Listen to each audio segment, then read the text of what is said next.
ये है भारत का प्रसिद्ध नगर इलाहाबाद।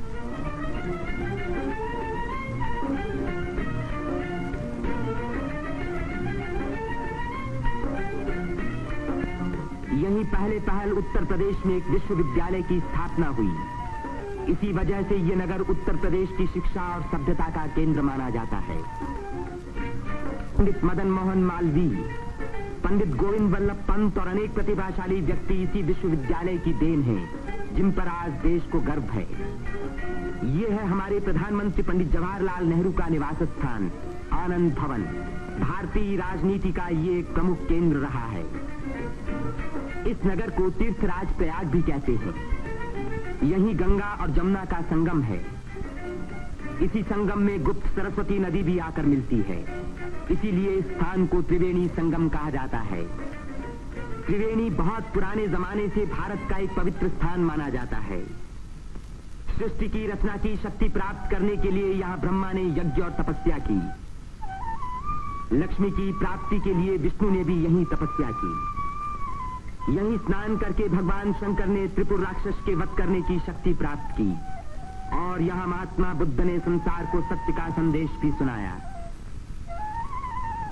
समुद्र मंथन के बाद जयंत के अमृत का घड़ा लेकर जाते समय एक अमृत कण छलक कर यहाँ गिरा और तभी से इस स्थान पर कुंभ मेले का महान पर्व आरंभ हुआ। इस वर्ष भारत का सबसे बड़ा कुंभ मेला इसी स्थान पर हुआ। इस मेले में लगभग 1 करोड़ व्यक्ति त्रिवेणी में स्नान करने के लिए आए। सदियों की गुलामी के बाद स्वतंत्र भारत का ये पहला कुंभ मेला था। त्रिवेणी में स्नान करके तन, मन और आत्मा को शुद्ध करने के लिए ही यात्रियां आते हैं।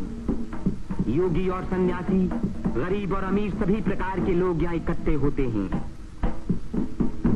कुंभ मेले के मौके पर देश के नर नारी एक दूसरे के धार्मिक विचारों से परिचित होते हैं। धार्मिक संस्थाएं योगी और सन्यासी यौगिक क्रियाओं को दिखाते हैं।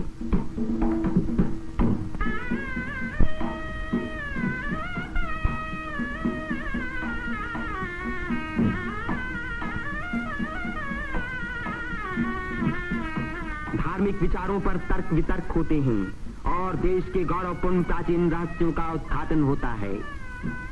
यहाँ के सुंदर दृश्य प्राचीन भारत की महत्ता की याद दिलाते हैं।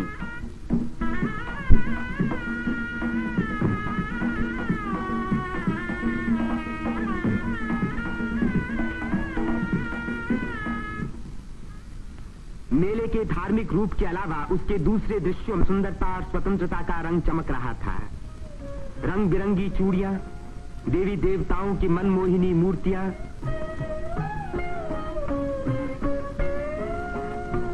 हरी जपन की मालाएं, सिंदूर और चंदन के ढेर, औरतों के साज श्रृंगार, बच्चों के खेल खिलौने, लाल बुझक्कड़ मिट्ठू मियां।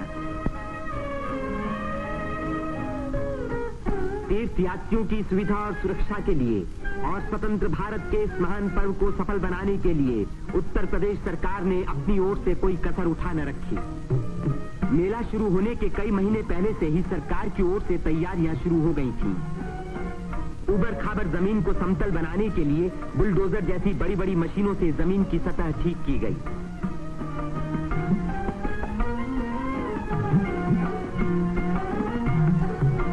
गंगा जी ने अपना किनारा 15 से 30 फुट गहरा काट दिया था, जिसके कारण यहाँ स्नान करना असंभव था।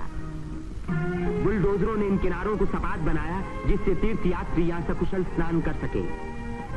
जिस काम को 1000 आदमी 3 महीने में खत्म नहीं कर सकते थे, उसी को 6 बुलडोजरों ने 15 दिन में पूरा कर दिखाया।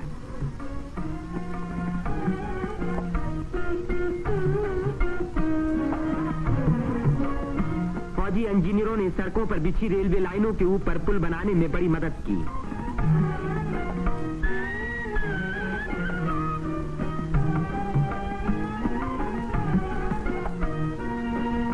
इससे रेलों के आने जाने के समय भीड़ सड़कों पर कभी न रुकी, बल्कि लगातार त्रिवेणी की ओर बढ़ती रही।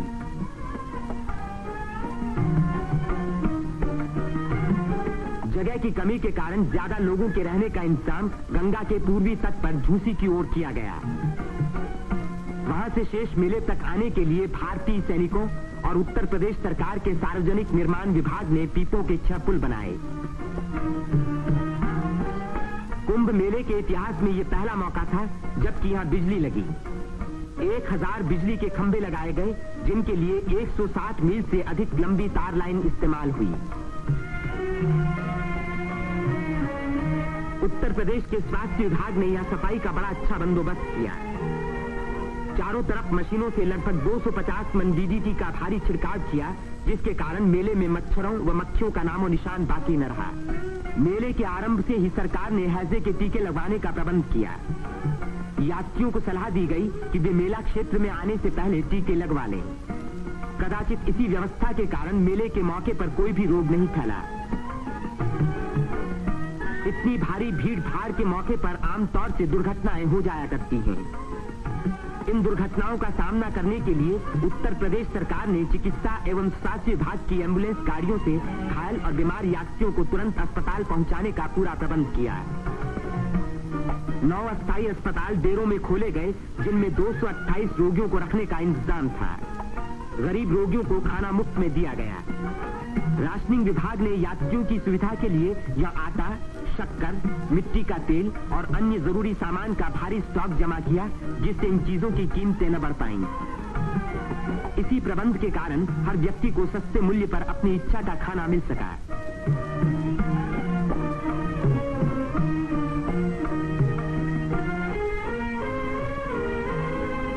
सेवा समिति, अग्रवाल समिति और भारत स्काउट्स एंड गाइड्स जैसी स्वयंसेवक संस्थाओं ने यात्रियों के मार्ग निर्देशन, उनकी सुरक्षा और घायलों का प्राथमिक उपचार किया। पुलिस यात्रियों के संचालन का कार्य करती रही। आने जाने के लिए अलग रास्ते रखे गए। भीड़ को काबू में रखने के लिए चलते फिरते वायरलेस सेतु का इस्तेमाल किया गया।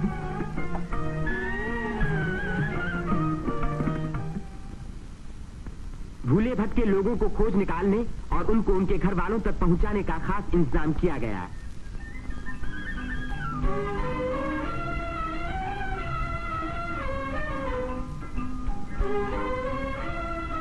मेले में लाउड स्पीकरों का एक जाल बिछा दिया गया, जिससे भटके हुए लोगों का नाम पुकार पुकार कर उनको एक स्थान पर इकट्ठा किया गया।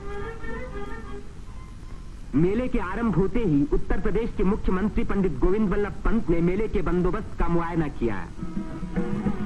इस तीर्थ स्थान पर जमा हुए लाखों मेहमानों के सुख सुविधा की उन्हें बड़ी चिंता थी।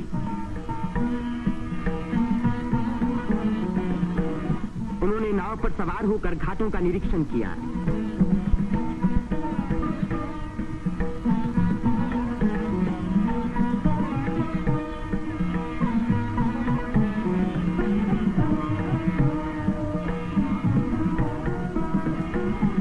उन्होंने पीपे के पुलों को भी देखा। ये अखाड़ा जो ऐसे ही एक पुल को पार कर रहा है, पुल की मजबूती का सबूत है।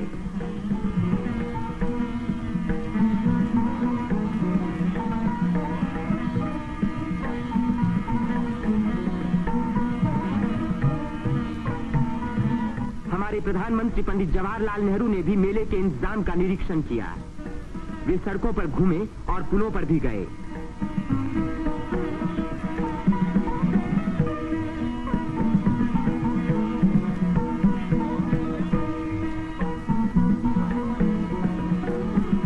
उन्होंने अन्य स्थानों को भी देखा भाला।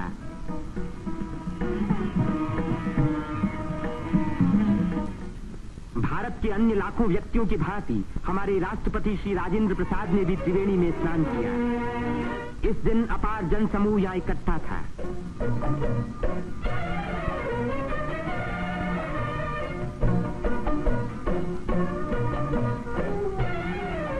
हर घाट पर लोगों की भीड़ स्नान कर रही थी। उसमें नया जोश था और नई उम्मीदें थीं।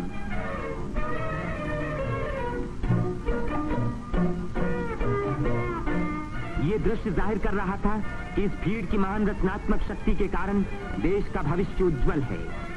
उसकी इसी शक्ति के कारण हमारी उन्नति के बड़े से बड़े कार्य अवश्य सफल होंगे।